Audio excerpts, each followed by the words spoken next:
Hi, I'm Dr. Paul Gardner-Stephen from the Serval Project and Flinders University, and today we're going to try out our bat phone mesh telephony solution underground. We want to see how far it will actually propagate, because there are some issues with radio propagation underground that you don't have above ground. And it will just be another good test to see how many hops we can get with these phones, and I guess start thinking about applications for mining, because we'll be doing placing calls around corners underground and all sorts of fun things like that. And also, if you like, search and rescue and rubble and these sorts of things. Understanding the radio propagation and characteristics of these phones is actually going to be very useful for that as well. So we will set ourselves up. We've got a nice long measuring tape, and we'll make calls from bat phone to bat phone, and we'll also use the Village Telco mesh potatoes as well. So we'll get started. Okay. So the first thing we're going to do is I'm just going to make a call to Thomas here, and Thomas is going to walk into the cave as far as he can, and we'll see how far apart we can actually get the phone. So theory says we should be able to get about 30 metres underground with all the multipath and other things that will cause us trouble. So let me give Thomas a quick call here.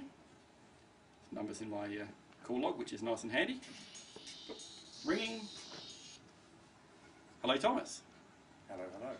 Excellent. So we have connection. So if you can start walking back into the cave.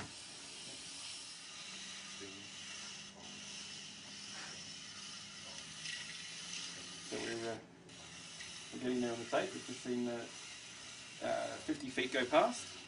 Okay, so Thomas has actually just gone down down into the cave a bit, so we actually don't have line of sight anymore. So Thomas, if you can walk forward a bit, and we'll actually follow you in so that we have line of sight, because really this initial test is about line of sight distance. So we'll move into the cave a little bit.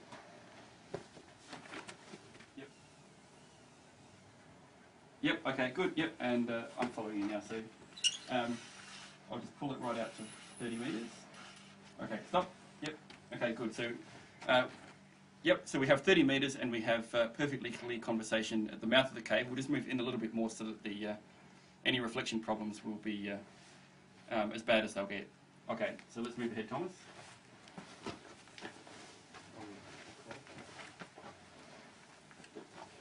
Yep.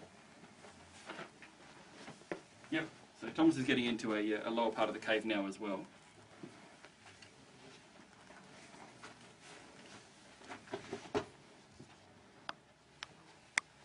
Yep, excellent. So we're still going well. So in fact, if the camera just looks up for a moment, you'll be able to see that we're well and truly in the cave now. And we've got 30 metres happening without any trouble, so this is really good. So what we'll do in a second, we'll start deploying more phones out and see how many people we can get in the chain into the cave. Okay, so it turns out the 30 metres that we've tested gets Thomas to the corner, so we're actually going to have to start putting phones around corners, because we've just done a quick test and line of sight underground is in fact critically important, as we knew that it would be. So we'll start getting some more of the team here to move down with their phones, and Thomas and I will see how far we can keep talking, and then we'll measure the total distance back when we're done. Okay, so here we are. We're about a little over 100 metres into the cave. I'm sitting on a log that goodness knows how it got here into the cave, and using a mesh potato and a nice Telstra rental phone. And I'm talking to someone who's sitting outside the cave. Hello, are you there? Excellent. You can hear me nice and clear. Excellent.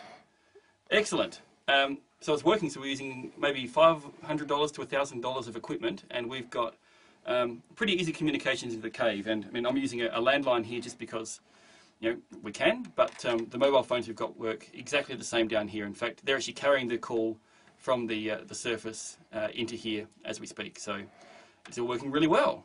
I'm happy. Okay, well, we've been in. We made a phone call from about I think it was 88 metres in the end. We measured with the tape. Call quality was good. It worked really well. So yeah, we've learned a lot today. We know that we can do at least the 35 metres, probably even a bit longer, which is, I think, more distance than what the theory was predicting with multipath and echo problems. So yeah, we're really happy that we can make phone calls from underground. So the next step will probably be to go down a mine or go to a training site where we can go under a rubble pile and start simulating some search and rescue kind of activities there, which will be really good. But we're absolutely happy with what we've achieved today. It's good.